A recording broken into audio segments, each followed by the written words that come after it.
अंग्रेज अपना लगान और न्यूज लॉन्ड्री अपना हफ्ता कभी नहीं छोड़ते. Welcome to another episode of NL Hafta. We're recording this on the 23rd of January at 11:30 in the morning from a Delhi that is raining, which means it's cold and now also Finally, wet. clean air. Some That clean is air. Manisha extracting the silver lining from a dark cloud. But wait, one move is yet left. Can you thwart that silver lining, Jayashree? The weather in Chennai is way better. Okay, so that's it. You see, anytime we extract something positive, Jayashree is going to just. I mean, for Delhi, I'm sure it's fine. We but, are very guys, unhealthy air. So we're in that zone. 200. We have on the panel you take today your wins where you can get them. a very upbeat Manisha Pande. Welcome, Manisha. Hi. Jayashree Arunachalam joining us from Chennai. Hello, hello. And joining us is Govindraj Ethiraj from Mumbai. Hi. Hi, Govind. Just the introduction. Many of our listeners and viewers are already familiar with you. Govind is a television and print journalist, a veteran, in fact. He is the founder of India Spin and Boom Live, and you were also the founding team of CNBC, if I'm not wrong. Team, yeah. Yeah. Not the founder. Founding team, correct. And now he's the editor of the Core Business News Initiative he recently launched, which I listen to every morning. And we were just talking about today's episode to prove to him that I wasn't guessing. And in case I lose any money on silver, I'm going to sleep in Bombay and rob his house. Earlier, And you were... likewise, if you make money, also do give it up. Oh, nahi onda. or like I should have, on all my financial statements, your photograph. On my COVID, on everything, it should be your photograph. But he was also the founder, editor-in-chief of Bloomberg TV. He has held senior editorial roles at Business Standard, CNBC TV 18 and the Economic Times.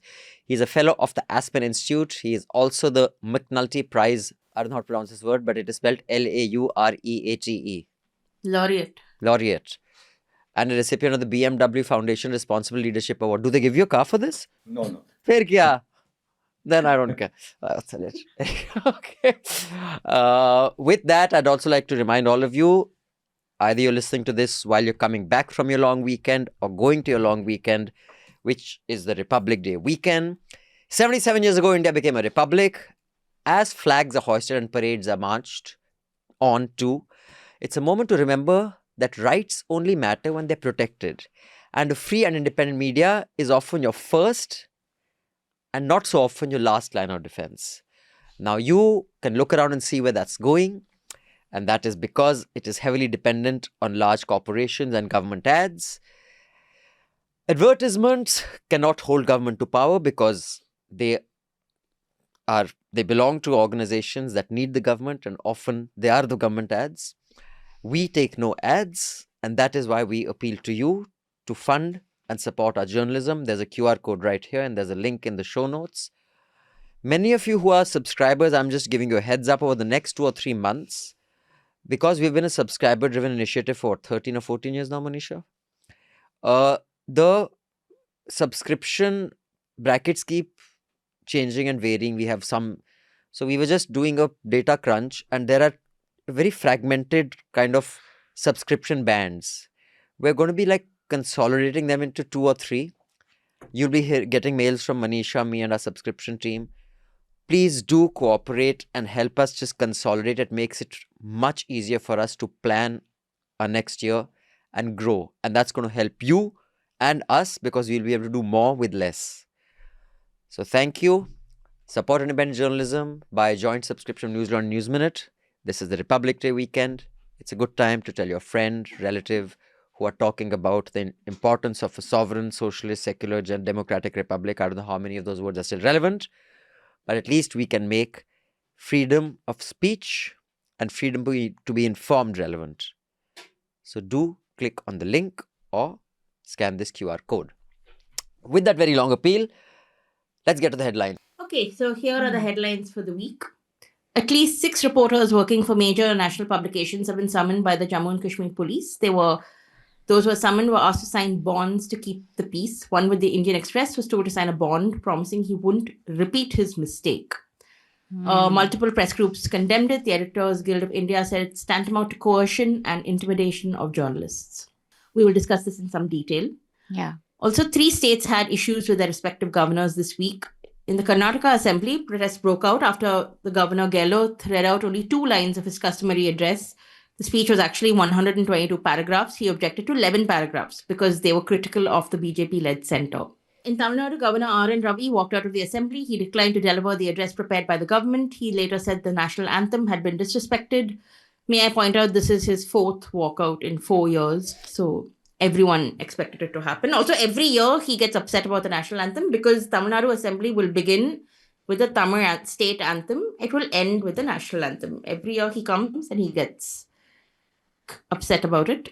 And in Kerala, after the governor made his speech to the assembly and left, the chief minister made a speech where he corrected the governor's address. He pointed out the governor had omitted sections of his speech and had made additions elsewhere. So, yeah. And can I just say that this is, if nothing else, the greatest sign that the office of the governor must be abolished. It is a waste of money. I feel it disrupts functioning of the state. It was always designed to be a very ceremonial role. This thing, especially, I think they did it because in the House of Commons in the UK, the king will make a speech at the first session and then this will follow. It just seems like a very meaningless formality. So even keeping all that in mind, I think out of all the governors, partisan governors, how badly many have behaved, this Tamil Nadu governor has set a new standard on being churlish, petty and behaving like a main gussa ho gaya baba. Yeah. Agreed. Right. In Manipur, a 29-year-old man was abducted and shot dead by unidentified assailants. A video of the killing circulated online. The victim was a Meitei and had been living in the area with his Kuki-Zo wife. In Greater Noida, a 27-year-old software engineer died after his car plunged into a deep water-filled construction pit. The police arrested 3 builders on charges of culpable homicide and negligence. Story has horrified everyone. It was reported relentlessly for the last one. So I just want to ask you, since you've been such a keen observer of what, media reports, so I'm sure you have some sort of an understanding of why something gets more play and why some doesn't. One is, of course, whether it's holding the government to account or not. This does hold the government to account. Why do you think this story has got so much play, as it rightly should? But I was just curious. I think the nature of, to my mind, and I was discussing this quite a bit with our nuisance team also, even younger reporters, the one thing that really stands out is that the guy made every effort to try and come out of this alive.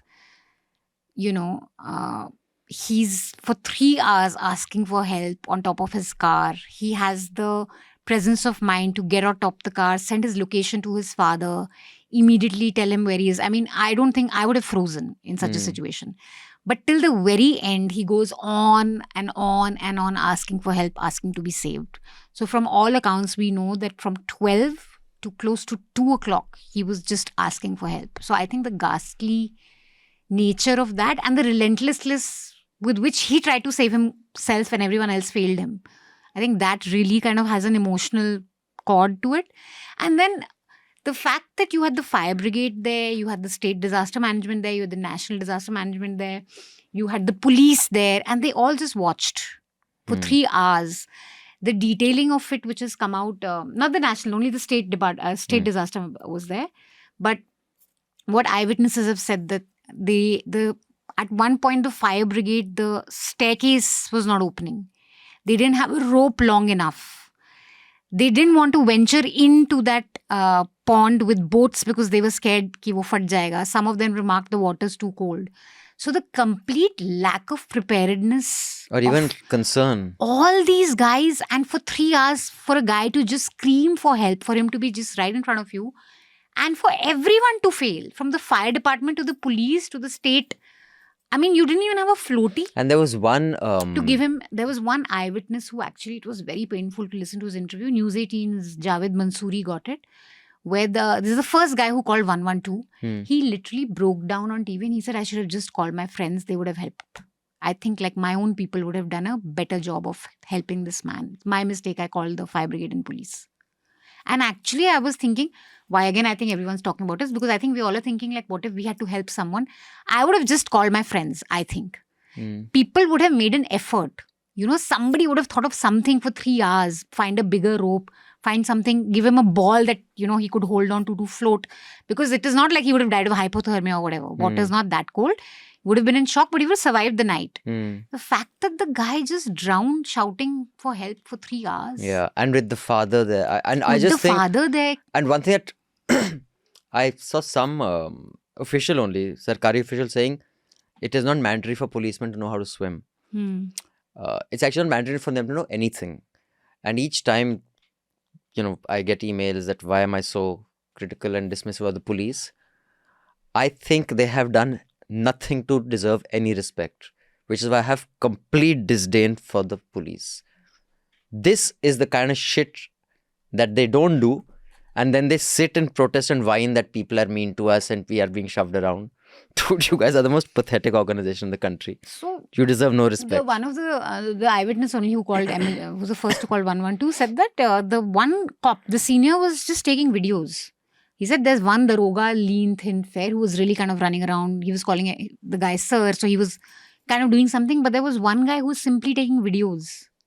Dude, how can you take videos? Somebody's dying in front of you. We should actually name and shame these cops. So, and I think the other aspect that TOI did a very good story. There are about 300 deaths in Delhi alone, which are completely fall into this zone of somebody fell somewhere. And there was no fencing, whatever. The first responders are, how ill-equipped are they in this city? Why does the fire brigade, why are they unable to open a stair? Why do they not? He said life jackets unke fate hue the.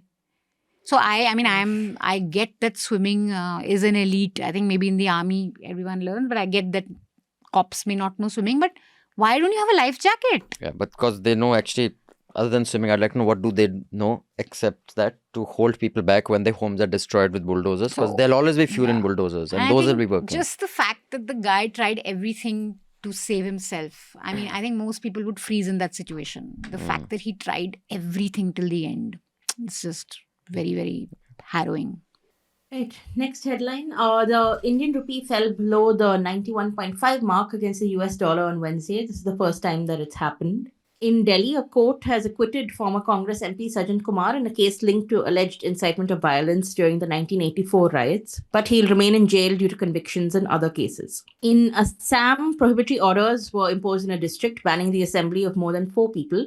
This is after tensions flared between the Bodo and Adivasi communities following the killings of 2 people in mob violence.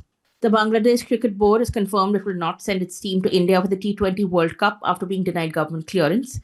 But the Bangladesh Cricket Board chief has said the board will make a final appeal to the ICC. We discussed this in detail last week. Yeah, the good thing is that as it is in the world, about 3.5 countries play cricket.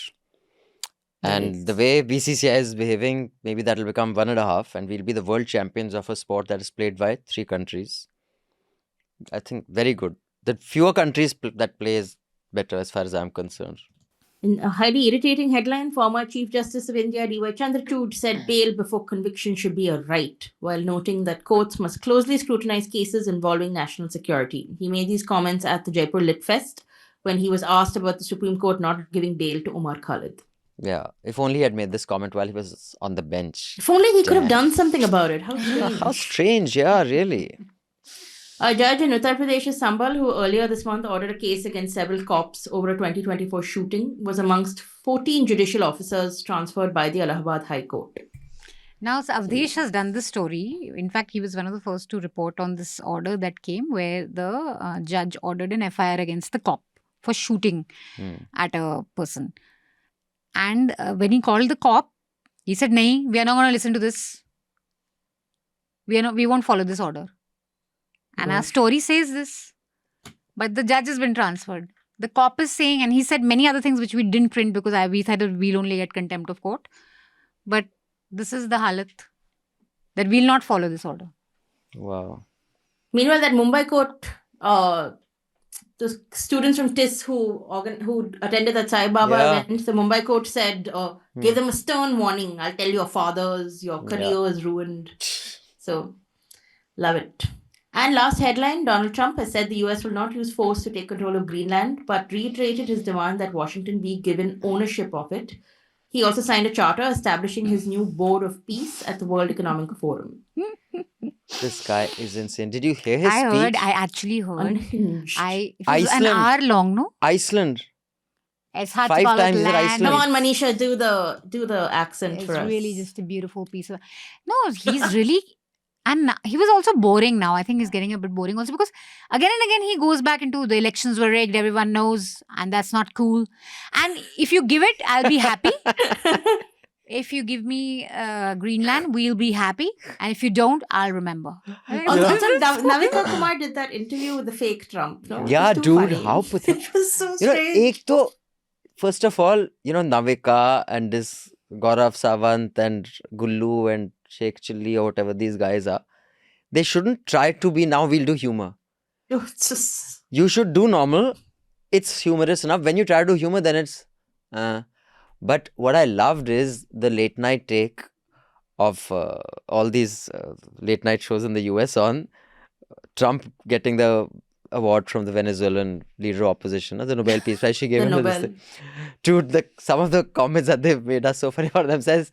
I'd like to tell the president,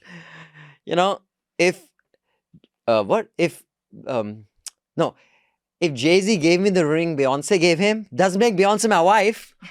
Although I still appreciate it, but or would it? Or then someone says, and the Trump has got a condition guaranteed once used Nobel Prize. They've just roasted him on that. Yeah. And the thing is that each time Europe trashes Trump, how the audience and the late night cheers Europe on. Whereas here, that would be considered sedition. Yeah. Yeah. Straight away. Navika Kumar, will she ever call anyone who mimics Modi? Sham Rangila is such a fantastic mimic he is. Would she No, ever they're entertain? asking this fake Trump, like, what do you think of Mr. Modi? And he's like, Modi's great. And you're just like, what Oh are you? my Such God, how losers, my pathetic. And the God. guy was actually trying to make fun of Trump. Like the guy who, because I had the fortune of watching the whole thing. But he was actually good. He was mimicking him to make fun of Trump. I was like, would you ever do this? Like, at least appreciate that, all said and done, that Yeah. he can do it. Yeah. You would never... Right, so Govind, let us get to you to kind of deconstruct or explain what is happening as far as the economic front is concerned. To begin with, Davos is underway. We've seen Vishnu show him skydiving, or was he skiing? I couldn't tell. He was paragliding. Paragliding. Rahul Gandhi was skiing. Rahul was skiing. Anyone else indulging in sporting activity? Snow fighting. Because they are such Yeah. amazing sports persons. I've seen their athleticism on display at various. But we have a very senior, in fact, one of the most senior. This is when I was still young and CNBC was a new thing. Govind was a familiar face. So Govind, of all the times you've been to Davos, how many VIPs have you interviewed there? So, I mean, you'll have to allow me to back up a little bit. I've never been to Davos. And Are you serious? Are you all my viewing, observation and commentary is from distant shores, which is right here, either in Mumbai or wherever else. So one sec, so are you the only senior editorial level business journalist who's never been to Davos? I mean, is there a Padma Shri for that?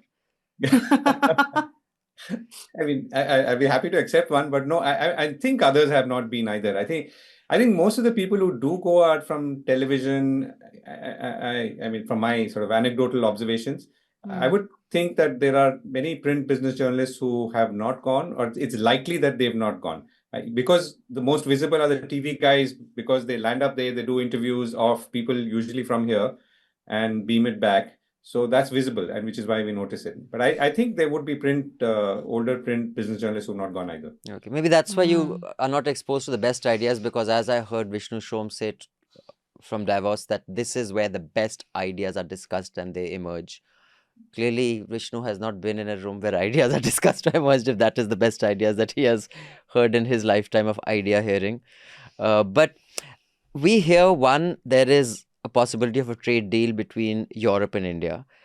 And I'll again get her name wrong, which Manisha will help me with. She's going to be the Republic Day chief. Ursula von der Ursula Leyen. Von der Leyen. Okay. Ursula. Yes. Ursula you von can der just Leyen is going to be our chief guest for the Republic Day. She has said that we are on the verge of a trade deal. There are trade deals Mother being of all discussed. deals. Mother of all deals. Right? That's how we discussed it. There are deals, the Canadian Premier has said that they need to figure out a new structure. And Trump said, just give me that piece of ice. which What's your he's kind problem? of gone back on, which has again made the markets a little more We stable. just But need that beautiful piece of advice. realistically, I know you talk data. Govind, I listen to your podcast regularly, religiously, and it is extremely accurate and very sensible, I must say. Data wise, no one can deny that America is too big to ignore. In fact, even the Canadian premier said that, even as he said that we need to figure out a new order. How realistic are these trade deals and insulating the rest of the world from Trump's, volatility? And what would the nature of those be? I mean, would we suddenly get, duty-free Scotch whiskey or cheese that is as cheap as Amul cheese coming from Europe and Holland? Or this is at another level of energy, etc. All you think of is wine and cheese. That's Classic true. liberal. I'm a Latin. I just Latin's realized. elite. So the US is large, and when you think of US and even EU, you have to think both goods and services. We usually think of goods, which is maybe cheese or wine or spirits importing from UK, with whom we do have a free trade agreement with. So will we get Scotch at lower prices? We should, but it's not going to happen so soon because these agreements are usually, usually they play out over years. So maybe the first year that you will actually get, let's say, a bottle of Johnny Walker at lower prices will be 5 years from now. I mean, I'm not saying it specifically because I haven't checked, but it's definitely not happening right now, though the agreement has been signed with the UK. In the case of the EU, it would be similar. I mean, obviously, EU would want to export wine into India. I mean, we pay crazy prices of wine. If you buy a bottle of wine in any part of the Western world, you would pay much less than what you would pay in any store in Delhi, Mumbai. And of course, within India, the rates differ again because there's state taxes. So what it boils down to is really maybe engineering goods, maybe some capital goods, and so on cars, which could come. But here's where it gets a little complex. So firstly, let's look at what they call the red lines. So India will not allow import of agri-goods, dairy. I mean, so India has been consistently clear on that, and there is some merit in that. I feel that, we should not be, you can't do something which immediately jeopardizes your farming lobby. And most governments would react the same way. I don't think it's about this government or the previous one or the one before that. So the red lines for India are clearly dairy and agri products. Now, whether that's justified or not is a different issue, because you mentioned cheese again. I mean, all kinds of cheese are clearly not made here. I mean, there's high-end cheese which would come from Switzerland, which cannot be technically made here, or even if someone is making it, very artisanal and rare, and the price points are very different. So if you take away agriculture and cheese, now what's left? And if you look around you, so that's really leaves things like automotive amongst the visible ones, and everything in the capital expenditure space, which is engineering goods and so on. Auto is again a very tricky one, so, and I remember many years ago, the Ford CEO saying, the global Ford CEO in India, defending India's regulations, which said that we will not allow import or duty-free, or no, forget duty-free, imports of cars into India, right? So India doesn't allow, you just can't import a car. Forget the fact that there's 100% duty on it, but you just can't, suppose you're a dealer, you can't say, I want to import 100 Teslas. You can't do it. I mean, there will be so many other, you have to homologate and all of that stuff. So I remember because India's policy has been to ensure that foreign auto companies come and set up in India, invest in Indian manufacturing capacity, produce for the domestic market, and therefore participate in the growth and so on.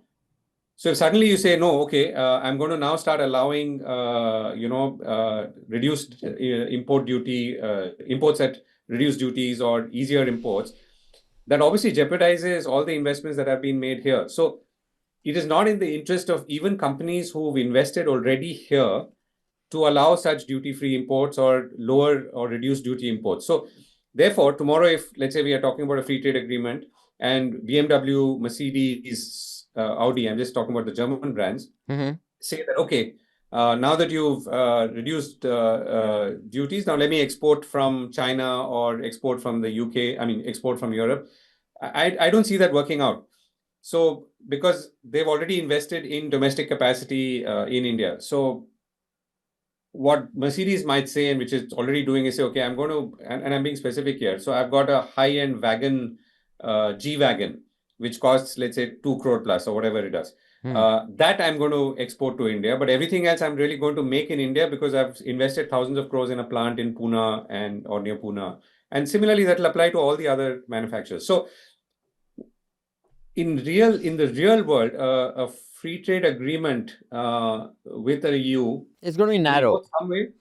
That's my sense. I mean, I know I'm taking a little time to this thing because I'm also trying to think about what could be the other areas where we could see tangible imports of something.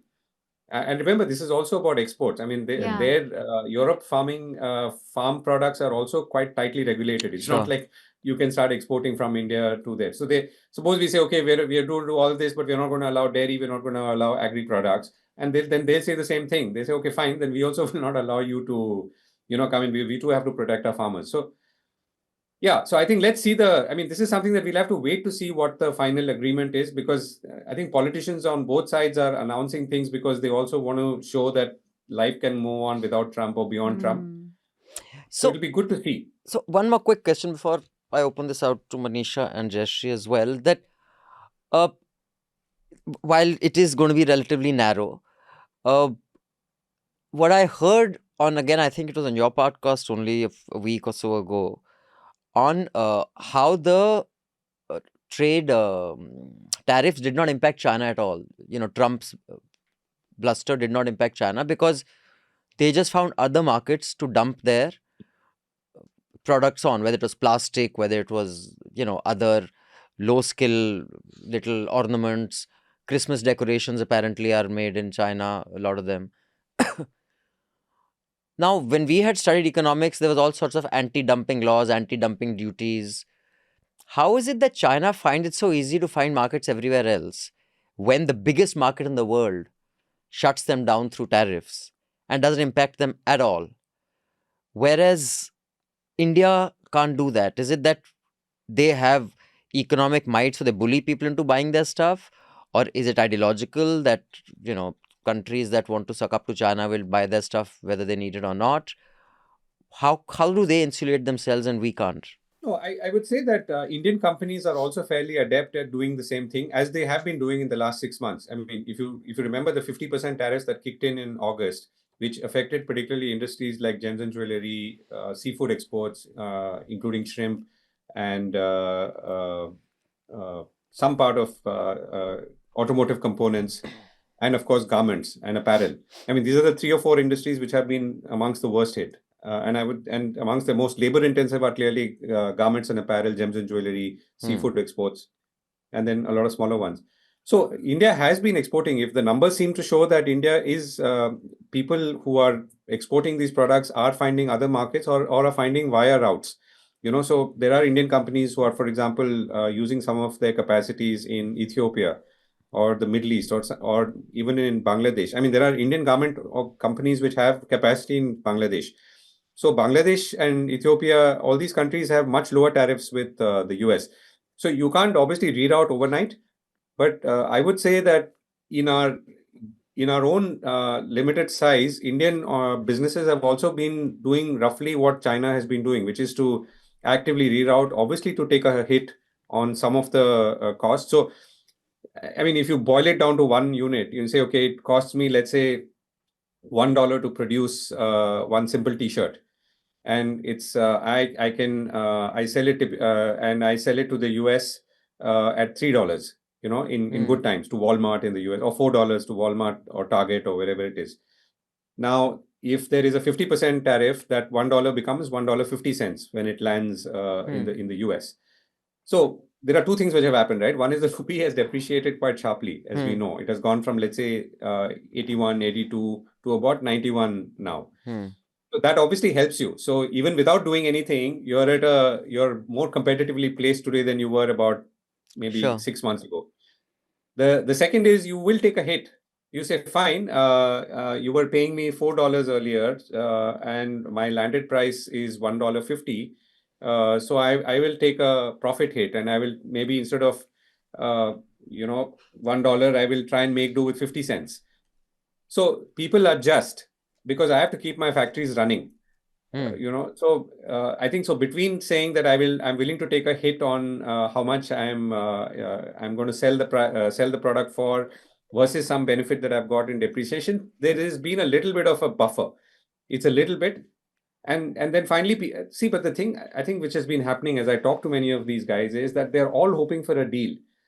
So you're saying, okay, I'm going to take a hit. Eventually, that Trump will come up with some but that's compromise been for happening me. literally. So we are in January, entering the 4th week, and literally till December, that has really been the anticipation. So I'm saying that, okay, even if I'm not able to sell this $1 thing at the $4 price that I usually do, but I can take a hit right now because I know December will have a deal of 15% as opposed to 50%. So instead of, the landed price being $1.50, it will be $1.15. So at that price, I can manage. But that has not happened because, as you know, the deal has been moving. It's been a moving target. And December 1st week, it was supposed to happen, 2nd week, 3rd week, 4th week. Then it's clearly gone. So now I don't know when it's going to happen and whether it'll happen by Jan, Feb, March. We don't know. A lot of industry has been also hoping and praying.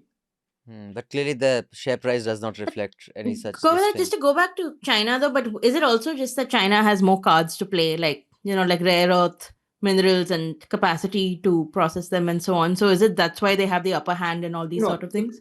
That they have an upper hand is no doubt. I mean, there is no. All I'm saying is, given where we are in our relative size and shape, we have some ability to bargain and some leeway. And that's what entrepreneurs and businesses have been doing in the last few months, is all I'm saying. I mean, China is a giant. I mean, there is no comparison on many counts. I think they're what, a 19. But we are not. I think they're a $19 trillion economy, and we're still going about. But Manisha, 2 questions to you. One is, when are you sending a reporter to Davos, or will you go yourself? And if you go there, Manisha will go herself. Can our project be you, producer, and a junior correspondent, just set up a camp, make snowballs like Calvin and Hobbes, and just pelt everybody? I think it'll be so much fun. I think that should be our show. If you think you should do that, we'll set up a Sena project where we can send a producer, Manisha, and a correspondent to set up a snow fort and just pelt everybody with snowballs. Like Amruta Fadnavis and No, that was very gentle. Yours would be like more efficient snowballs. Those are not in snowballs. And the second is, are you surprised that prominent economists like Shri Ravi Shankar and Ramdev got it wrong when they said that when Modi comes, the dollar and the rupee would be 1:1? First, on Davos, I have to admit that this has been the most interesting Davos of all the other ones, because usually for me, it's always just been Rahul Kanwal asking Amruta Fadnavis, how is she walking on ice? Why is she not slipping? And she's saying, I practice, you can also practice. And they're skiing it's like an annual ski trip. But this time, actually, I heard 2 speeches, the Canadian Prime Minister and Trump, and it was quite something. But the thing that made a lot of news in India, and I'm really glad that there's public conversation about it, was Fadnavis going all the way there, boasting about signing MoUs worth 14 lakh crore. And the highest MoU was signed with the Mumbai and Pune based company, 2 lakh crore. Alta Capital and Panchsheel Realty, based in Pune and Mumbai respectively. So goes all the way, signs MoUs. And there's been a lot of conversation about what are you getting out? An MoU is just nothing. It's just a paper promise. You've gone all the way to sign these deals with Indian companies, which you could have done very much. I mean, you could have just had this here, an investor summit here, and gotten this done. And the question is that, and I think there's this whole culture of which starts right from the Prime Minister, where he's inaugurating Vande Bharats. Davos, we know, is not an investment summit. It is an economic forum where you can network, sure. You meet the who's who. What is the cliche? The doors open. Deals aren't struck here, but doors open here. But is Fadnavis the person to do it? I mean, I'm surely India and his government would have negotiators, professionals. Even if you want to network, say you want to present yourself as a country that wants to attract investment, why do these all, and not just Fadnavis, even our Karnataka, D.K. Shiv Kumar was there, Himanta Biswa Sarma was there.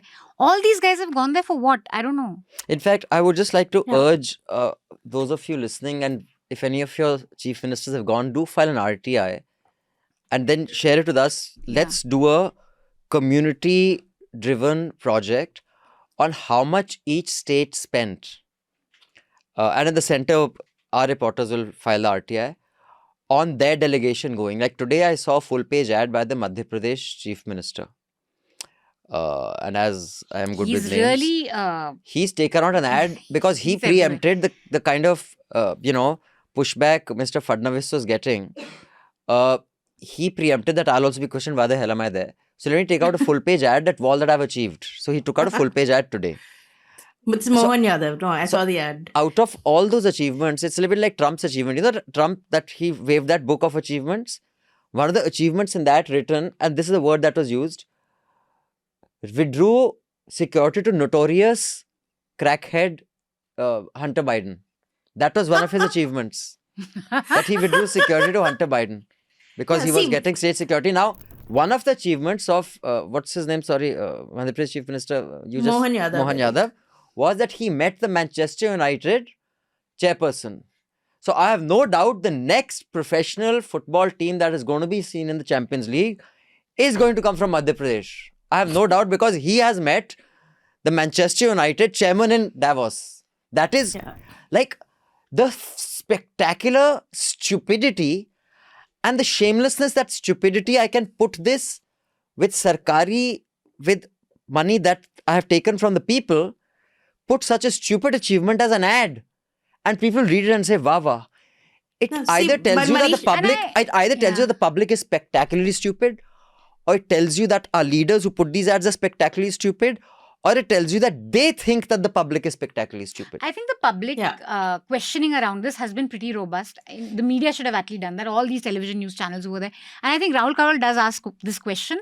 And then Fadnavis gives this answer that actually these are Indian companies, but they attract FDIs also. He said 61% of all these projects is FDI. But that's nonsense. See, okay, fine. Devendra Fadnavis is signing that MoU with that Maharashtra company, whatever, which is run by a BJP MLA itself in Bombay. So that's one. Then he's also signing a deal to the Adani Group. Fine. But also Revanth Reddy is meeting with Chiranjeevi. Literally, they're in the same city. There's that one Telangana minister who's meeting with his son, who's also an industrialist, and they together are then taking a meeting with Greenco, which is also based in Hyderabad. So I'm saying the level of stupidity is astonishing. And I think you politely said Davos is a economic forum. I think it's a clown show. I think Indian politicians just want to be in the proximity of powerful people. This is like me going to Bombay and standing outside Shah Rukh Khan's house because I want to be close to a celebrity and some sort of power. It's like influencers exhibiting in Cannes. It's just about that sort of reflected glory. And I think that's what's happening here. And I think also media headlines are not calling it out the way they should. We are celebrating that these 6 cartoon chief ministers and their entourages and union ministers are all gathering there to do what? Like to talk to each other and take some photographs and then come back home. And yes, this is your money that is paying for it. They're all on nice Switzerland trips. They'll impress some idiots. It's a win-win. And these are the clowns. And we are funding the circus. So I just think it is astonishing. And in fact, this Davos, I was interested in it because it was a lot about politics. I mean, a lot of the conversation was about positioning yourself. Because of Trump, Yeah, what does the liberal order... So here's where I would have possibly liked to see a Jayashankar. Where do we stand in this flux? Where is our politics? Whatever, middle power. You said Jayashankar is fighting with that Poland guy. What is the Fadnavis doing in the middle of this conference where leaders essentially are signaling much bigger things than economy, actually. They're thinking world order. In fact, the reports that I've seen that's come out of Davos in other media, international media, including Al Jazeera and etc., is about which European leader said what did Trump say, how did the market react to what Trump said, how did the Europeans react to what Trump said, what are the other nations thinking. It was a completely geopolitical realignment forum rather than any economic forum as of now. But Govind, is your view of it as bleak as Jayashree's? No, I think, it is and it isn't. I wonder sometimes whether, all the discussion that we've had now, is it determined by the headlines of Indian media organizations and how they've been, positioning it, in an over-the-top way. So here's what what is, I think, Manisha, you've touched upon it. It is a World Economic Forum. It is a geopolitical, convening, and mostly has been. It's not necessarily the place you go to announce MoUs. That's true, but we've made it like that because maybe we have nothing else to do or this is amongst the things we do. But having said that, I don't think I have a problem with our subnational heads or our chief ministers going to Davos. I mean, I don't think that's a bad thing. I think it is a good thing. The problem may be that, because I mean, I want them to go and see what other people are saying. Because the global order and understanding the global order is also important for a subnational head in India, as long as he or she is doing it with the right objective and immersing themselves. I mean, I'd rather that they sit in many of those sessions. Remember, I mean, there are hundreds of sessions. They talk about artificial intelligence and plastics and electric vehicles and longevity and stable coins. I would I would want our elected representatives to go and immerse themselves in these issues and maybe come back with some ideas about what they can do. And they don't have to necessarily announce MOUs, because to me, at least, that's not a measure of success. It's not a KRA that, my chief minister went on taxpayers' money to Davos, so he should come back with 5 MOUs. I mean, even if he came back with no MOUs, I think that's fine, as long as you're signing MOUs at the rest of the year. I mean, if you just look at Andhra Pradesh as one instance, I mean, they've gotten maybe $35 billion of investment in just 3 or 4 months in data centers. Now, whether that's the best thing to happen or not is a completely different discussion, but they've done it. And between Telangana and Andhra, the fight has begun all over again after decades, in terms of attracting fresh investment. Between Andhra, Telangana, Karnataka, Tamil Nadu, and so on. So there is a big battle going on right now. It is being reported, but not being analyzed as much as I think. So I think Davos is an opportunity to do a lot of things. It's an opportunity to network. It's an opportunity to gauge the temperature of what is happening in the world order right now. It's an opportunity to understand what Mark Carney's speech really means in terms of where we stand as India, as a middle order country, as Mark Carney said in his speech. It's about saying, okay, did Trump get that pushback from the EU, and therefore has he toned down his rhetoric on Greenland, or was it something else? And what do we make of that? And I think those are very important issues. And Davos is the place all these people are there. Elon Musk was there speaking with Larry Fink. I caught a little bit of it. It didn't really go anywhere for me, at least the parts that I saw. But it's important. I mean, what Elon Musk thinks and whether if he's going to start, being friends with Donald Trump again. What does that mean? I mean, we were going Elon Musk like nobody's business until 7 or 8 months ago.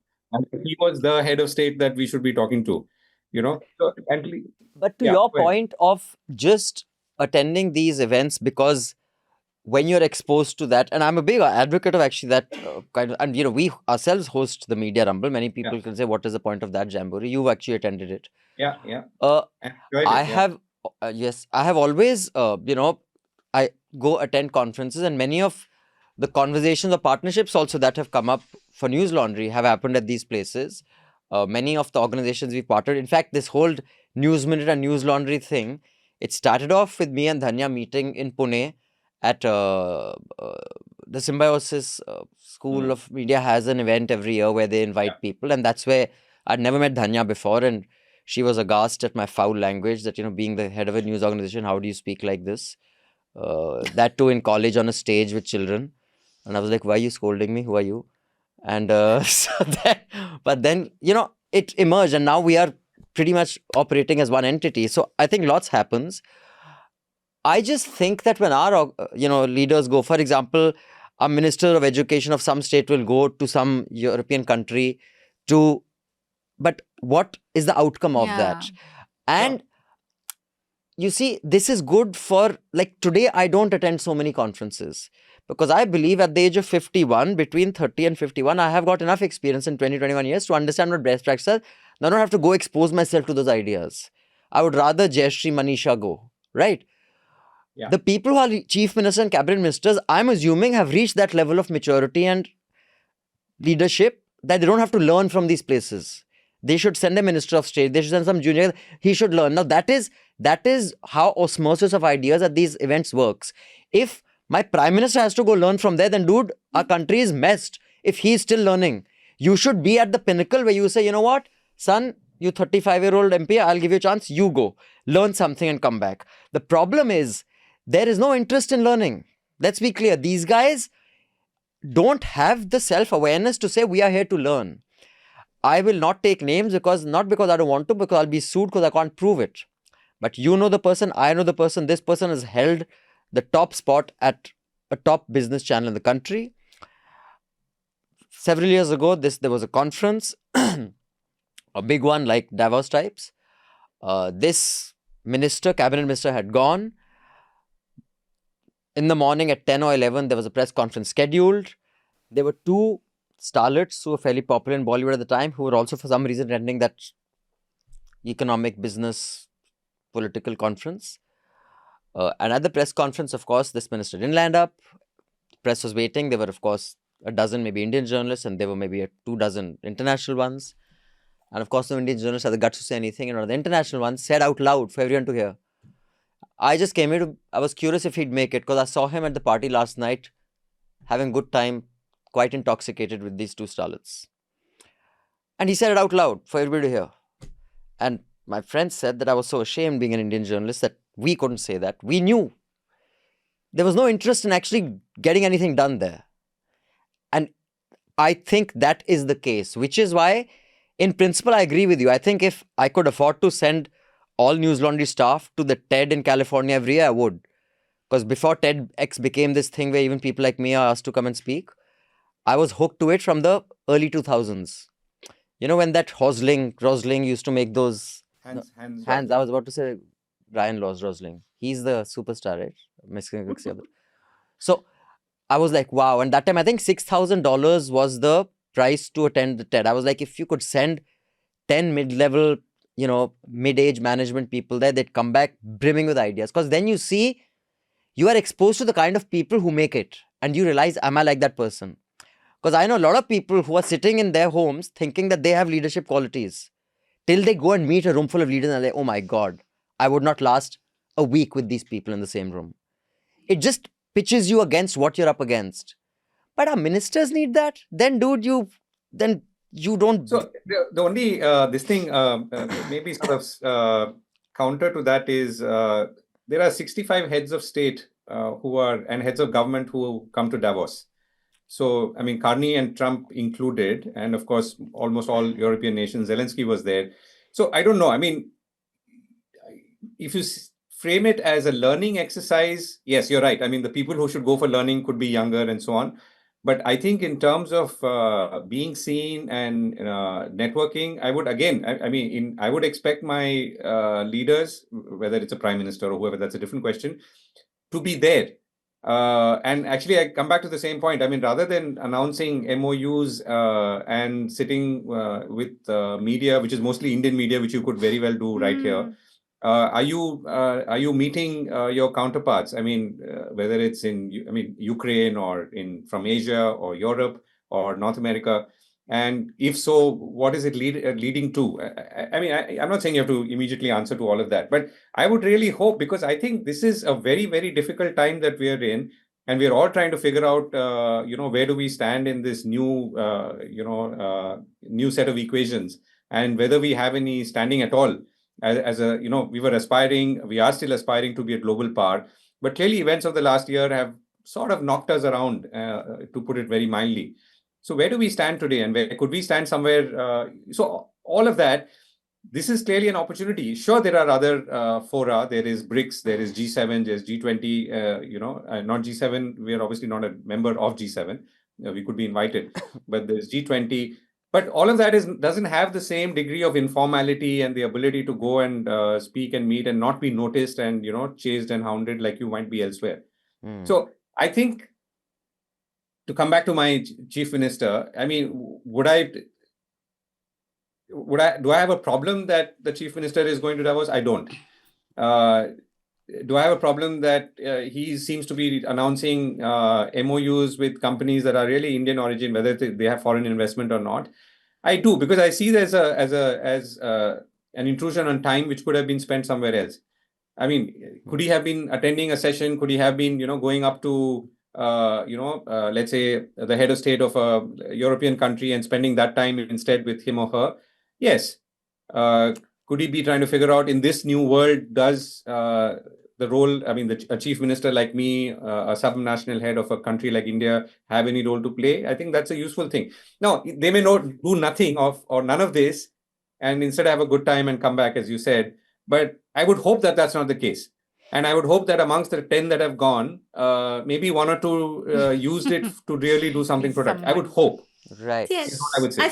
I feel like I'm just too naturally suspicious of, maybe too cynical about it. Also because I keep thinking of how much money we spent after Operation Sindoor or after the Pahalgam attack, when they sent delegations across to how many, was it 25, 30 countries, Yeah. Indian delegations came. And like we spent so much money on it, and it became this sort of huge PR exercise that we were undertaking. And yes, okay, sometimes it's very difficult to quantify an intangible result of those sort of things. But yeah, so I just feel like this is more of, we want to be seen at this event, and it Yeah. doesn't actually matter what we are doing there. So And this is a problem of Indian politics. It's really now very entrenched.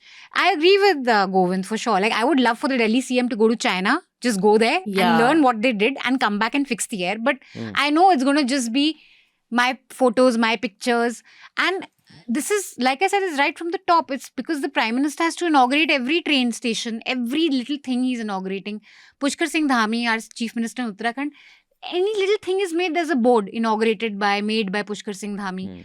My Gitanjali house previously, the garden right in front had lampposts. Every lamppost had MLA Somnath Bharti written on it. Because he's... Benches have the same thing. Everyone, not even one. Hmm.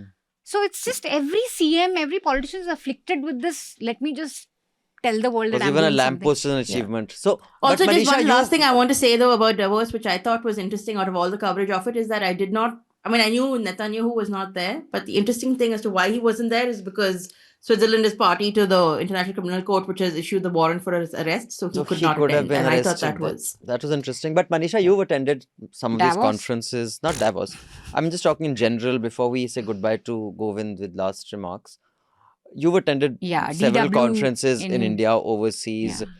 What do you think is the cost benefit of such conferences? I mean, luckily the ones we've been invited to are paid for by the people who invite us. Yeah. But if one had to spend one's own money, what is the cost of it, and what do you think are any positive outcomes that would make it worth the spend?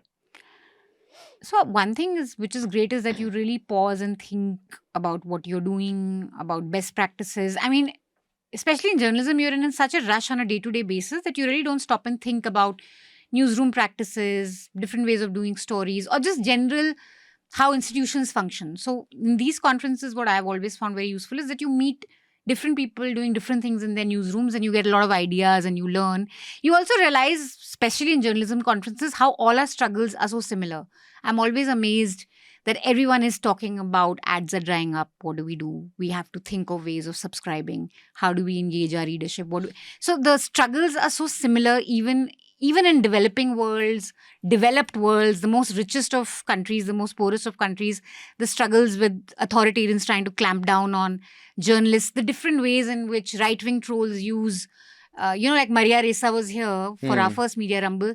What she said about trolling was so similar to what journalists have felt here. So there's a sense of solidarity. There's a sense of also that, okay, we can all maybe come together and come And to you a feel solution. stronger. You feel stronger, and also solutions. Sure. So I think that's always very good. But yeah, paying for them yourself, I don't know. So I know, Govind, you have to leave. Before we say goodbye, any closing thoughts and a recommendation that would maybe enrich the lives of our listeners? No recommendations right now. But I mean, I wish I thought of it. But I was looking at the agenda for Davos a couple of days ago when it started, because sometimes I do follow some of the conversations, and it has been a problem for all these years that Indian media, which I think is one of the problems that you are willy-nilly highlighting, is really not covering what's going on there. And or not effectively enough for people to become enriched and and more knowledgeable. So some of the themes that Davos is highlighted, how can we cooperate in a more contested world? I mean, that's one of the themes of Davos. How can we better invest in people? How can we unlock new sources of growth? How can we deploy innovation at scale and responsibly? These are the primary Davos themes for 2026, all in what they call a spirit of dialogue. I mean, these are questions I'd like to hear answers to. I'd like to hear voices which spend time and immersive thoughts and discussions or debates. And of course, thanks to the internet and everything, we can now do all of that by just going to wef.org and listening to them. But sometimes you want to hear, No, a no, report absolutely. on it. No, I mean, the feel of physically being there, Yeah. I've attended some of these, You it's a cannot, completely yeah. different thing, yeah. Yeah, and if it's not there, I mean, can I hear some good, synthesized reporting on some of these themes through interviews with people who I don't otherwise hear, because many people do go there. I mean, you mentioned Hans Rosling in some context, but I think, he's the kind of person who would be there. Yeah. How do I talk to and sit down with that person for 15 minutes and say, okay, I'm from India, I'm a journalist, and I'd like to hear about the work that you're doing around data and how you're using data to synthesize policy.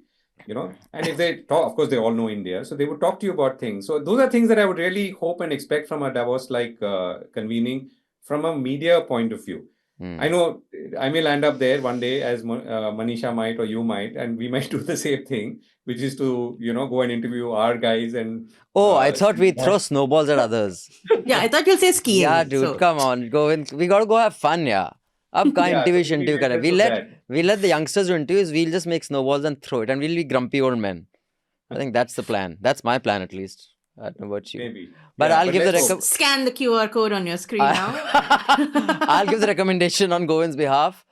The Core Report. It is a podcast that I listen to every morning. It will not be available this Monday or Tuesday on account of Republic Day, but you can catch Tuesday it. it will be. Tuesday it will be, but Wednesday onward, Tuesday onwards you can catch it.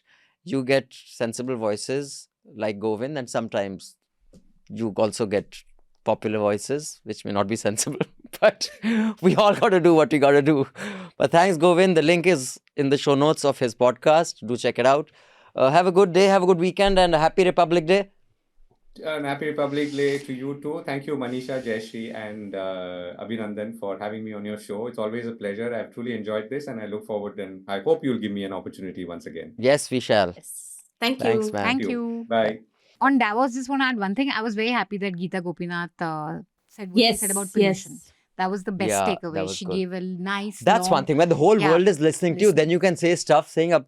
But I wanted to ask, a question to each, Manisha and Jayashree. Jayashree, if, Newsroom were to send you to a conference, what would you expect to get out of there? What kind of conference would you actually want to attend? And what do you think would be a positive outcome? I like that you asked me only because I attended my first conference only 2 months ago. Which Oh, was, right. I went to Slicevita in Thailand, and I've never gone for a conference before. As in, I've attended conferences, but I think it was mostly through college and stuff like that. Never as a real working professional, especially not as a journalist. And this is all media So- professionals from across the world, from over 20 countries. Predominantly Southeast Asia, but also a few from America, from Australia, New Zealand, and so on. And I think I didn't really know what to expect, also because I've never gone for something like it before, but it just blew my mind. And I know that this is a smaller conference. It's not maybe one of the most rigorous in terms of how they plan sessions and panels and so on. So it's a little more informal, little more chill networking. And even then, it just blew my mind to have the opportunity to sit randomly at a table with 10 people that I would never sort of come across in my day-to-day life at all. I would never have interactions with them online because our paths would not have crossed if we hadn't all turned up to this venue in Chiang Mai on this random October, So I just, again, like what Manisha said, is that the stories were all so disparate in that were coming from very different contexts and very different countries and different politics and backgrounds and whatever, but also it was just so similar. And I found that very reassuring. I think, especially if you've been a journalist for long enough, you tend to, I'm a very cynical person. I know it. I'm a very pessimistic person. I say that often, but I thought I didn't have a lot of capacity to get very inspired very quickly, but it happened to me there. Do you think it made you more ambitious? It makes you more ambitious. It makes you think of things in new ways. It also makes you look at your own sort of day-to-day dull routine with fresh perspective. And these are words that I don't use lightly. I am not the type of person who gets carried away in this way, but I think it's important. Also, I mean, you don't realize how much you work with the same sort of people. I work only with Indians. My friend circle is from India, also very likely from the same sort of background, similar states, similar caste communities. So to just be pulled out of that is a revelation. And it tells you that the world can be very interesting and fun. So your question is, what conference would I like to attend? I think more media conferences. I think it's too early for me to be all ambitious and say, yeah, I want to talk about climate change and all. I want to attend more media conferences only because I think there's something really reassuring to meet journalists from various places who all just want one thing, and which is to report the news and do it well. So, Manisha? yeah. Like I said before, so the thing that I like about journalism, and I've attended quite a few now. The last one was the one with DW in Berlin, which, again, like you're meeting so many people from different countries and understanding that journalism has such similar struggles.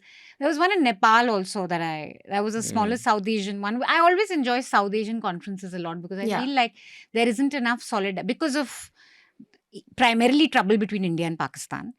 Every other smaller country feels like it's been pulled into some direction or the other. So there's not enough conversation in terms of what we're going through as journalist community. And a lot of us are going through very similar things.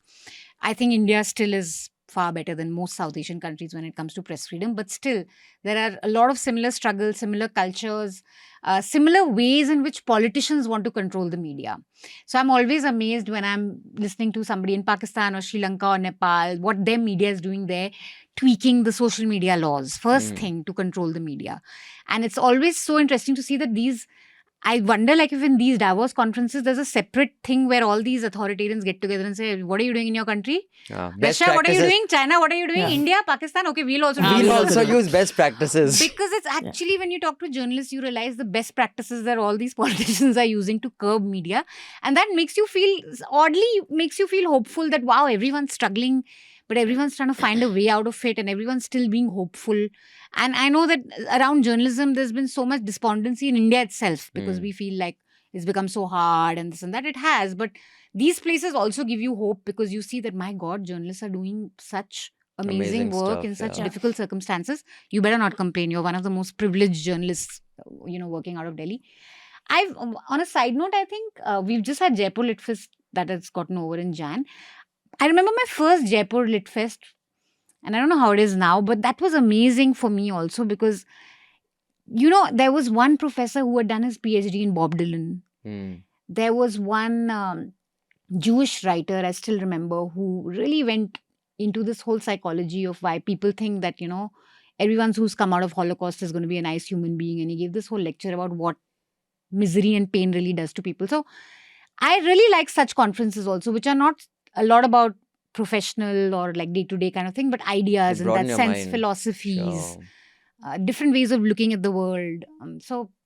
But there aren't enough in India, unfortunately. But I want to say one last thing though, which is also that at this conference, so it was like 160-ish people from various places, whatever. I did find one Newslaundry subscriber, which made me very excited. He said he'd also contributed to a Sena, and then he was asking me many questions on the stories that we had done. So I was like, it's very unexpected, but also it was great.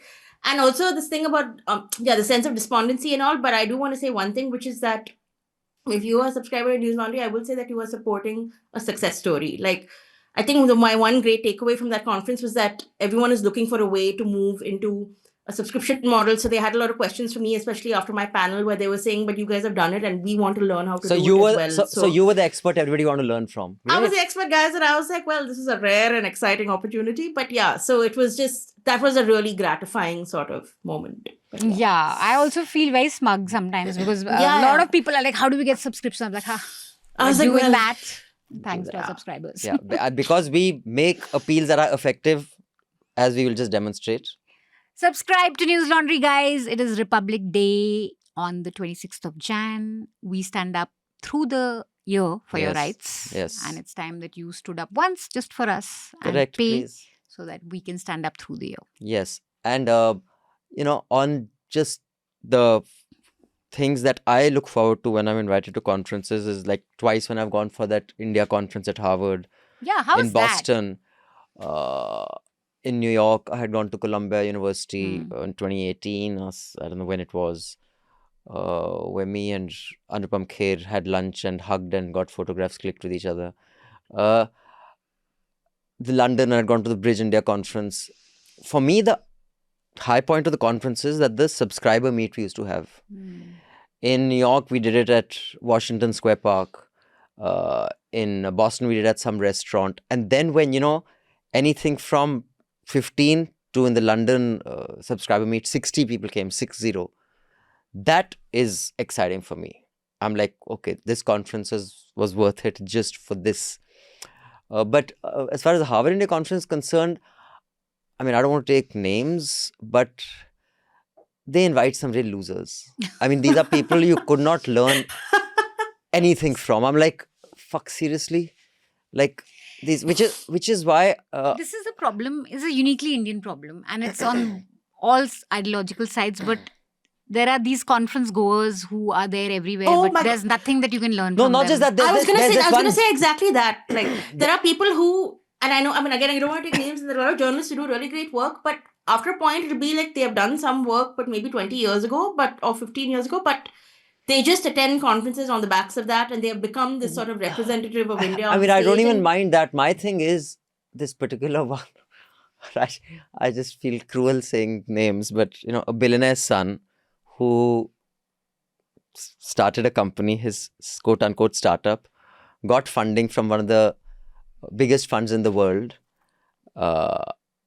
And we all knew it was a complete failure of a startup. But I'm sure, see, again, just because we say it's Harvard doesn't mean those kids are informed. They are kids at the end of the day. They're between the ages of 18, 17 and maybe 21, 22. And there were some locals come from around. But any of us who were over 30, and I was well over 30, knew this guy's startup is a sinking ship. It is one of the opposite of success story, whatever that word is.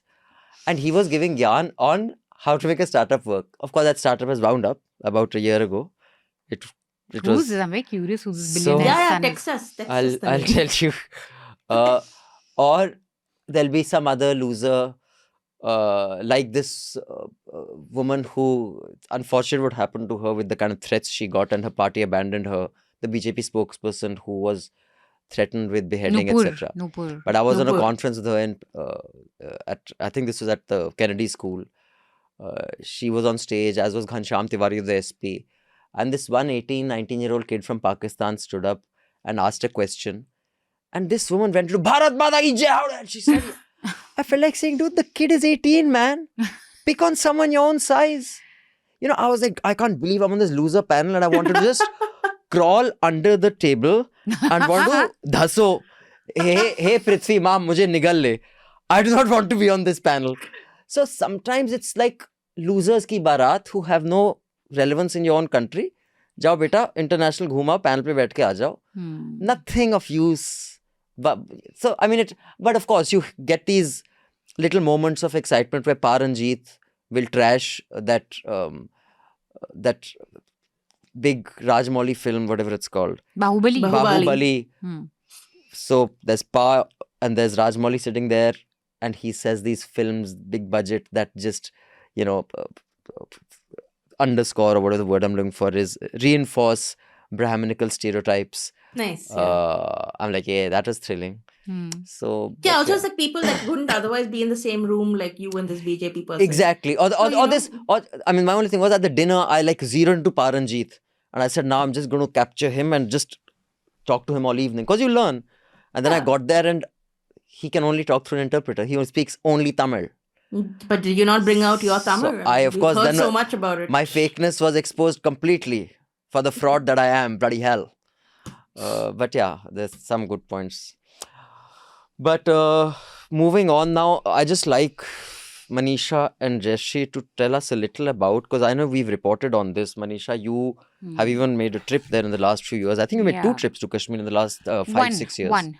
One trip during the election in November 2024. Now, context being about 5 reporters 6. that we are 6 that we know of, maybe more who are not coming out because people are so scared. Like, People are we very cannot scared. get, and those of you who've listened to Hafta for the last 12 years that it's been around, know we have had reporters from Kashmir talking here, Jammu and Kashmir. We cannot get any now because people are too scared to talk. So, Manisha, give us the context of what's happening. It's not a new thing, but it's reached a stage where the clampdown is actually effective.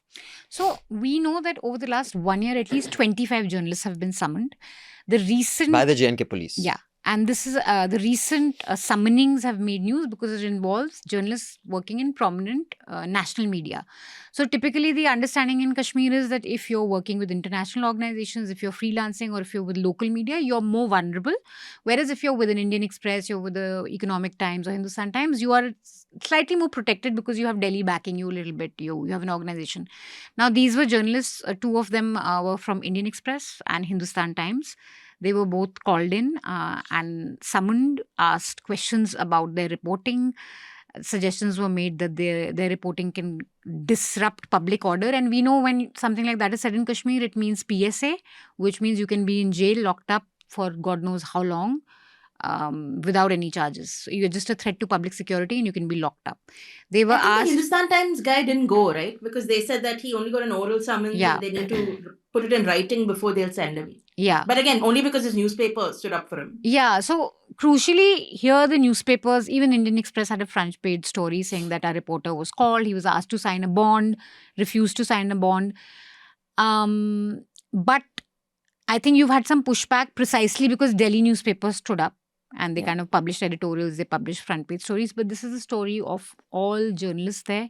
In fact, we had a report from there, but we could not. It went as NL team because again, the reporter didn't want their byline. So the level of fear is such. And it's not just about the journalists themselves. We know while I was there, the journalists' families have had to suffer. They've lost because apart from government employment, there's not much there. So you're pretty much even the families are at the mercy of government employment in the valley, especially. So a journalist writing a story being, questioned over it could mean the wife loses a job or the father loses a job. So it is a very suffocating situation. And this is something that we had reported when we were back there for elections. We are not talking about conflict reporting. The key thing to understand here is they are not reporting on encounters. They are not reporting on what ex-militant said, did. This is simple day-to-day news gathering, like general reporting of what the police did or what is happening in the valley. It sometimes you can also be summoned for simply reporting what an official said in a press conference. So there is no threshold to what could land you in a police station being questioned for hours, because it could be anything at all. It could also be the municipality is not doing its job. There's a garbage problem. There's a stray dog problem. Anything at all can just land you because it's a public disorder. You're causing public safety disorder. So just to underline the point that it's being noticed because Delhi papers have been summoned. We are at an extreme privilege being in Delhi. Just to give you an idea, in the last several years, we've got, a call. I got a call from the Azad Maidan police station. Come here. I'm like, hello, why? What? How? Of course, this was because of that whole Rahul Shiv Shankar Karare Chane. Because it was important enough for the police station to intervene that how dare you insult this man. Of course. But because I'm Delhi, I was like, my lawyer's going to come. I ain't coming. Same thing with UP, with Akanksha's story. Yeah. JNK, you don't have that. They'll bloody land up at your house. Yeah. You see, that is why we can still tough it out. It's very difficult for someone in JNK to tough it out because there is no insulation. Delhi provides great insulation. And that is why I think those headquartered in Delhi have to step up and protect those of their reporters who are not in Delhi, because it's a completely different dynamic. And so again, like in this case with Indian Express and HT involved, there was a lot of outcry, but when our report shows that a lot of freelancers, journalists working for international organizations have been called, summoned, humiliated, and they've been asked to sign good behavior bond. Like, who the fuck are you to say I should be on my best Can you behavior? imagine? You will be in your... So, and those guys never get talked about. Again, the other thing is also that, like I said, their jobs are few. There's either government employment or tourism. And there's literacy levels are high, because I think the one stress that parents do have is that if you want to stop your child from getting into militancy or doing anything wrong, is that you push education. So study. So therefore, you also have a high degree of journalists there. I think the number of CVs that I get from Kashmir is always something else.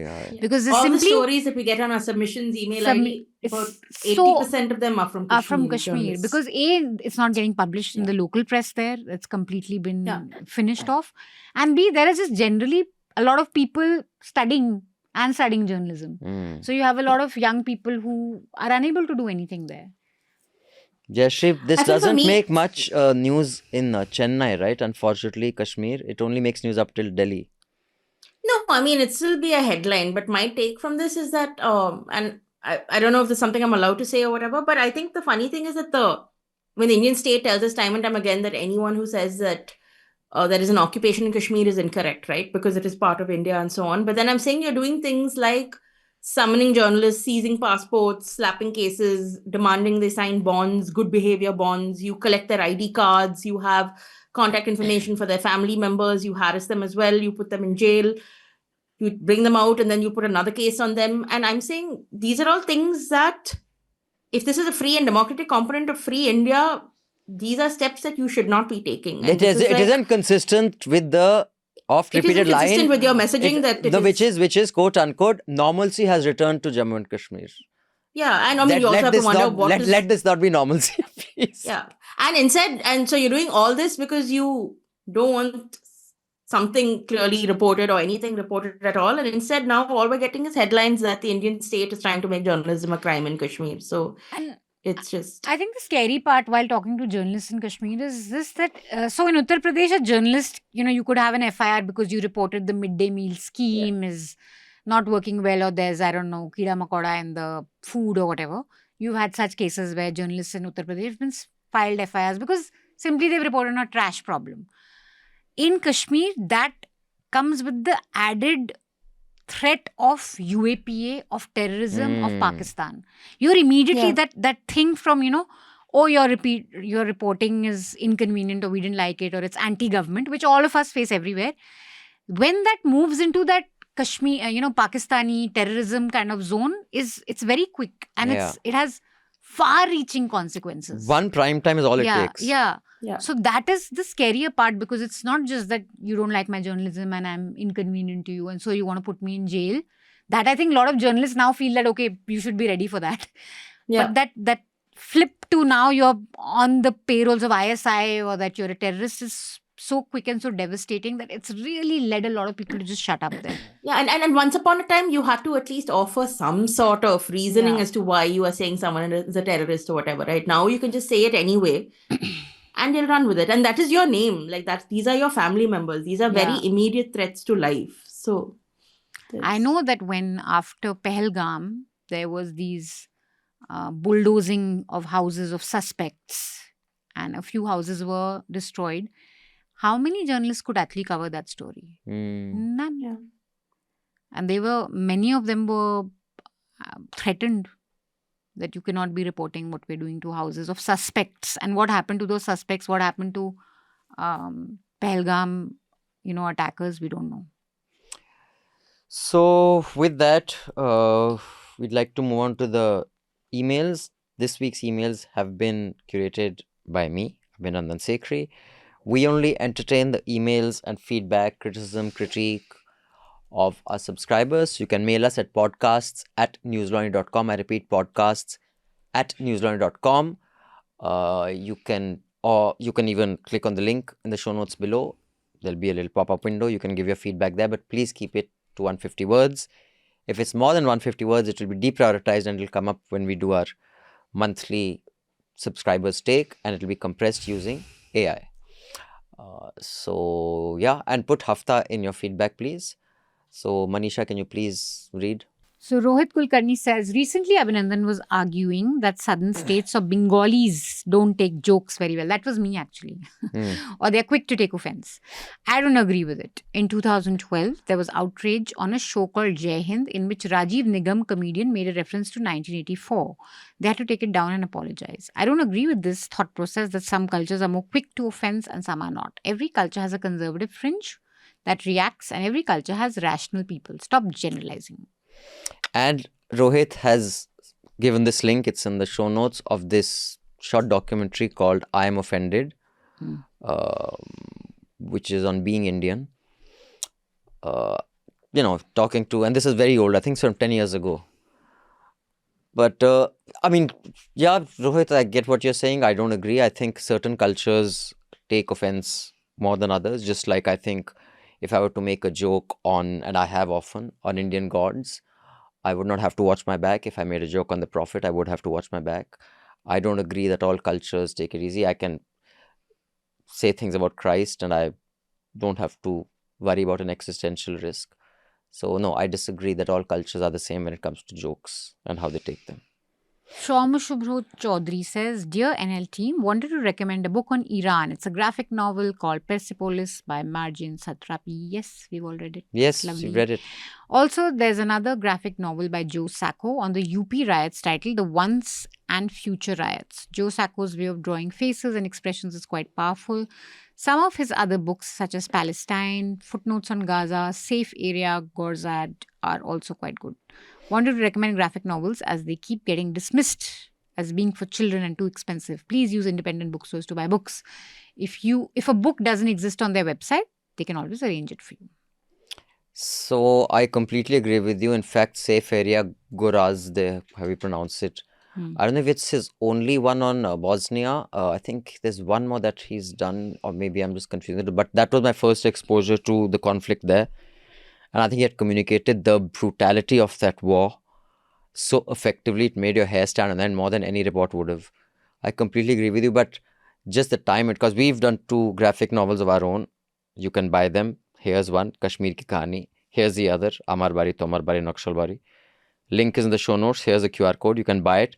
Gift it to a friend of yours on their birthday or something. It is, not only will it support independent media, it will also inform them of the history and political and social history of these 2 contexts. But it's just very expensive to make, man. I mean, the amount of time, energy, effort, because we've worked on 2, you have to have that kind of bandwidth, and I don't think we do right now.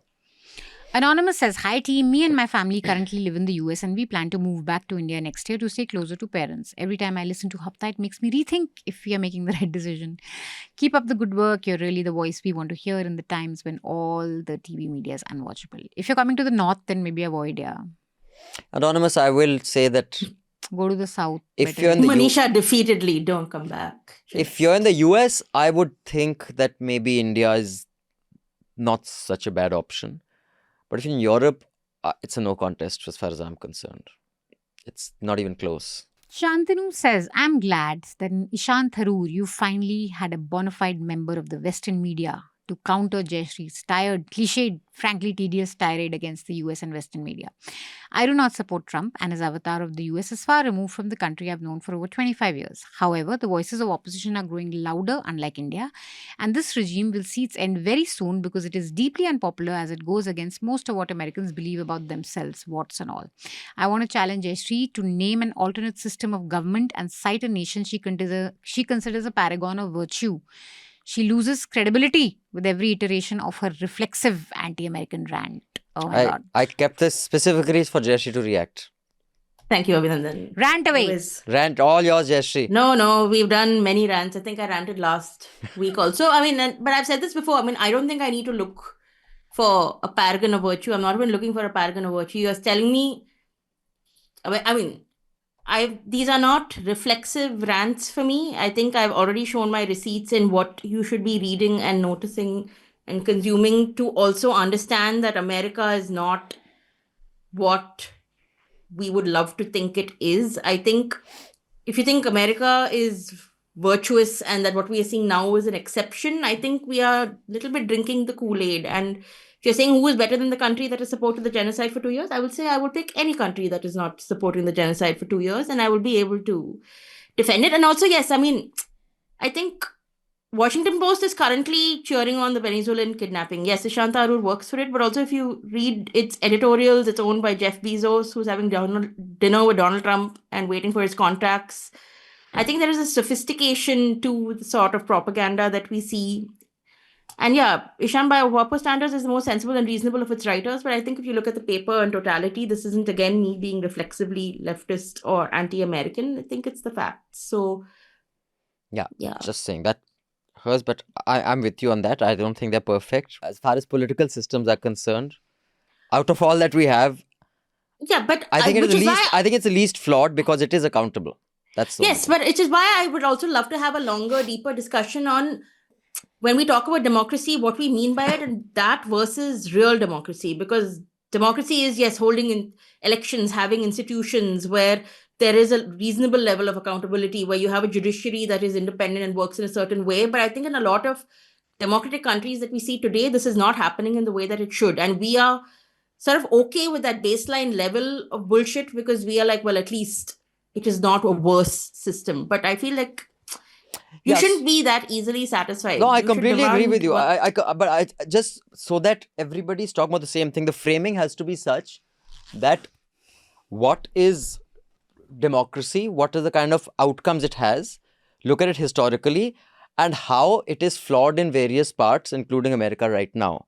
Correct. As yeah. opposed to saying this system is completely crap without the rider that's saying because this one is better. The rider, yes, we So will that- keep the rider. I think in that is the only totality. context. Yeah. Ishita says, Happy New Year to everyone. Suggestion. When you plan to interview a book author, can you let subscribers know beforehand? That way, readers like me who have read the book could share questions for the author. Of course, you can decide which questions to ask or not. It's difficult to access these authors. I understood this will increase labor on your side.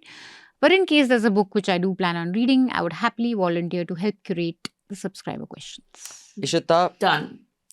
thank you. Wonderful suggestions like this. So, Jayashree, who is not just our chief engagement executive, she's The day also Abhinandan remembers the exact the actual title title. Partner. will be, she's the chief You're like the engagement Zomato officer. CEO, calling people officers and partners. Yeah. So, But we know the truth. we'll do that. So, I'll just tell you, Jayashree, what we'll do is we'll announce it on Hafta as well in future. The ones that are scheduled right now, the dates are still to be figured out. Variku, I'm interviewing in the next month at some point. Ankur Variku.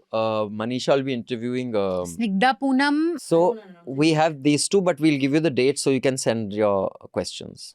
And We'll this- also send out an email to subscribers. So you Yeah. can just reply to it with your questions. And just this last thing, Soumya has asked, how do you connect the Android app with the Android-based smart TV? So these are the steps which have been helpfully provided to me by Ritik. Step 1, make sure your phone and TV are connected to the same Wi-Fi network. Step 2, on your phone, swipe down to access the control panel. Step 3, look for the cast option and tap on it.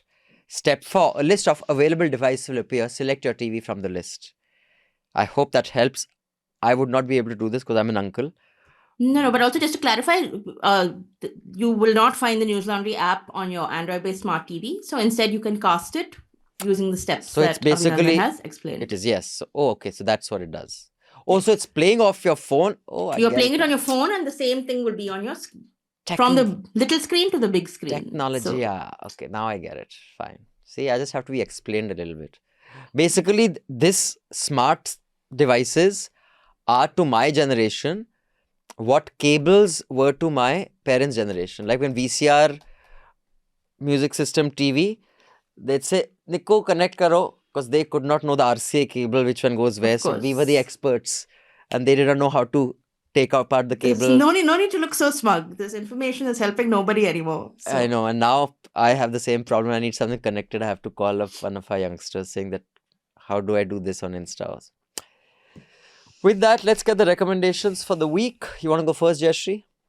Yeah, been a bad reading week again, guys. All the books are terrible. So I will recommend two stories I read. One is, okay, so there is a food trend that a lot of people hate, but I personally love, and it is that everything is extremely spicy. You'll see all these ghastly, like, Korean flavors and Naga chilies included in everything. And I love this trend because I really like spicy food. So it's $1 billion opportunity for food companies. And there's a lot of reasons as to why it's happening. Scientists are saying that the compound in chilies triggers a pain response that the brain counters with pleasure-inducing endorphins.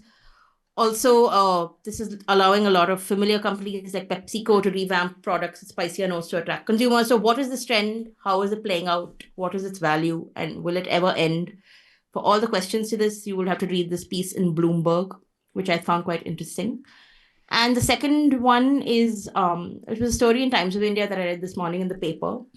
So basically 40 years ago, a psychiatrist in Chennai had rented a building with borrowed furniture and a rotary phone. She set up one of India's first volunteer-led suicide helplines. This was a time when doctors used to say that, yeah, it was only like white men who really suffer from things like loneliness and, being widowed. And that's why people have mental health issues and have suicidal tendencies. But what doctors were seeing on the ground in India was that a lot of young people, a lot of married people were in distress, and not due to a clear mental illness, but due to social pressure. So the psychiatrist set up this helpline, which called Sneha, which still exists. It's now a wider effort to address suicide prevention in India. And I think it's Wow. quite an important read. If you're from Chennai, you've heard of Sneha, you've heard of Dr. Lakshmi Vijay Kumar and the work she's done. So this is a good sort of summary of why it's important and what it does. Yeah. Manisha? So our subscriber recommending graphic novels got me to recommend my favorite graphic novelist, who's Guy Delisle. I know a lot of people like Joe Sacco, but I find Guy's art much nicer because I like clean lines, like comics. I don't like it to be too populated. I like just squares and straight lines. 2 books. He's again a travel writer. Most of his books are an account of his travel in different countries. So there's one on Jerusalem called Jerusalem, and one on Burma called Burma Chronicles. Both of them are really fabulous graphic novels that you should pick up. I have the following recommendation. One is, this is the intelligence podcast from The Economist, Power Ballot, Japanese PM's Electoral Gamble. Because of all the, attention that Trump hogs, and of course the large country that we live in, there's just so much happening. We often ignore other significant economies and countries in our neighborhood. And 2 countries where there are crises, well, not a crisis, but in one place a crisis that was unfolded and the outcome is due of that. And the other one where there is major churn happening, one is South Korea and one is Japan. So this one is Power Ballot, Japanese PM's Electoral Gamble. Really interesting on how she is actually dealing with the many challenges, and she's the first woman premier of Japan. And in South Korea's case, how the president has been given life imprisonment for his attempted coup or whatever he attempted. So yeah, this is one podcast. And after a long time, I thought that it was a good time to not revisit, but check out Pratap Bhanu Mehta's editorials. He's written 2 in the last week. One is Equality is Not the Enemy of Growth. Oligarchy. Please. You understood it. I understood. I just thought it was interesting. Why? I could not understand it. I was like, कहना क्या चाह रहे हैं मेहता जी? Like it's such a difficult piece to understand. I really tried to understand it. I couldn't. Then I asked Vivek. I love it. I was like, Vivek, could you understand what this line? Because it's about the whole 10-minute delivery thing, right? I mean, he hasn't named it. He's not given that context. There was one But classic line he says which I should the ask whole you. philosophical debate about it's an intrinsic moral value or not. And of course, at the risk of becoming predictable, that's why I'm not recommending it. The Champions League season is on, and the group of 16 matches will start soon. I'm sure you guys have been watching what's been happening. So yeah, the Manchester City match was exciting. It's nice to see them lose. On that note, this week's song has been picked by Manisha Pande. We leave you with that and with the appeal. Do pay to keep news free. Here's the QR code again. There's a link. It's Republic Day. This week, Hafta is going to be outside the paywall. Share it with everybody who you know who'd be interested in supporting journalism. Because when the public pays, the public is served. Have a great Republic Day weekend. And we'll see you again next week. Thank you, our dear sound recordist Anil. Thank you, Amit, our producer. Thank you, Jayashree. Thank you, Manisha.